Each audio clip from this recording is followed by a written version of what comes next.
Hi, everybody. It's Christy Gessler, the dependent agent, coming at you again today from the Freedom 512 Real Estate Group's headquarters here in Austin, Texas. And I am getting ready to jump on yet again another Zoom call for a class, which I'm actually looking forward to today. But I am wanting to send out a little thought from the dependent agent on just a little bit more about current events. And then I want to let you know a little bit about something new, a new side track coming up for the dependent agent that I want you to be sure to participate in. But state of the world right now, oh my gosh, we just kind of made it out of a pandemic, or not even made it out of the pandemic. We started to reopen out of a pandemic, and now here we are faced with a really, really terrible racial situation in America, and it's heartbreaking on every single level. I heard something though this morning on the news that gave me some hope. And here's why. I want to share a little bit of background with you, first of all, real quick, that you did not know about me, or maybe those of you that do know me, you did know this about me. But anyway, when I was in college at the University of Texas, and shortly thereafter, I served with the Travis County Sheriff's Office.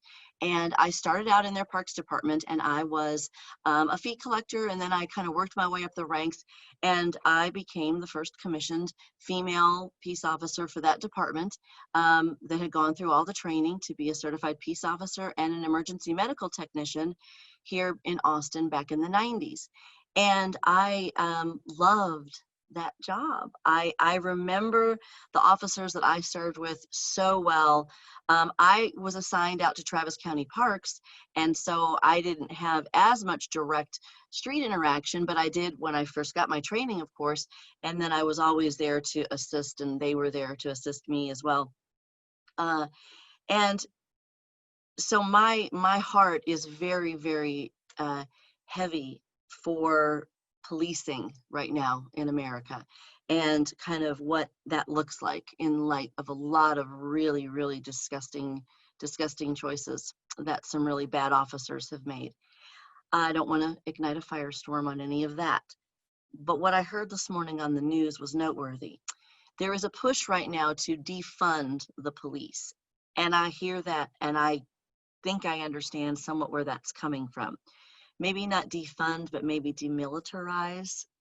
That doesn't fit on a protest sign, so it's hard, but maybe that's the spirit that we need to think about, is some demilitarization of the police.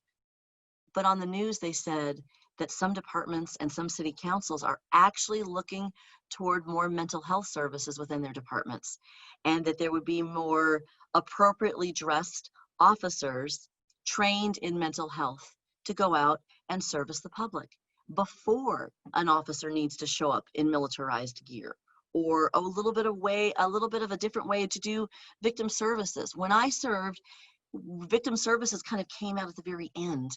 They were the ones that came and tried to help pick up the pieces and start to gather lives back together and put things back together for people.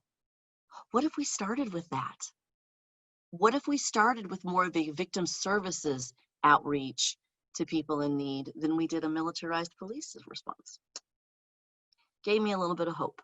So I throw that out there, again, not to erupt a big firestorm of controversy on the subject, because there's validity on both sides. But in the end of the day, let's all work together to help it ignite a conversation again about mental health awareness and the need for that. I bring it back to real estate, y'all. As a real estate community, whether you're a realtor, a lender, anybody in our industry, we have got to start to push for mental health coverage, but specifically counseling services for agents. We're struggling out there. Everybody is. Shoot, I saw some old friends on TV expressing their struggles, and that's hard to see, and it's hard to see for everybody. We've got a real opportunity here to offer new services to members and to our agents as broker owners that would really make a big difference in a lot of lives.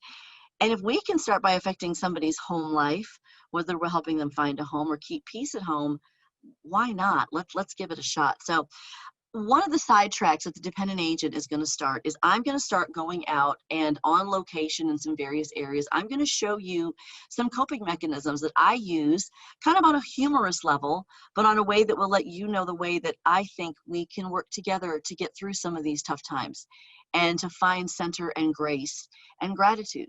And so be watching for those bonus videos to show up on the podcast channels on Facebook and Instagram and YouTube. They'll all be out there, but they'll be short little videos of inspiration, but also of coping mechanisms. I've got a really long list of things that I've run across that work for me that I want to share with you. But if you've got resources as well, or tricks or techniques that work for you, hit me up. Let me know what they are. Shoot me an email, give me a phone call, shoot me a text, or engage with me on social media. I'd love to hear about your ideas and what you do as well. But that's going to be some of the sidetracks coming out. So thank you all very much for indulging me for just a couple minutes today. I'm going to jump over and go to my class now. But stay safe out there. Stay healthy. Do not forget to wash your hands, even if you're at a protest. Wash your hands, and let's all work together to bring some mental health awareness up to the forefront. I think we've got a golden opportunity, y'all, and I think we really need to grab it. So let's go for it. So let's engage the conversation as well. Thank you all very much. Have a great day, and we'll see you again soon. Bye.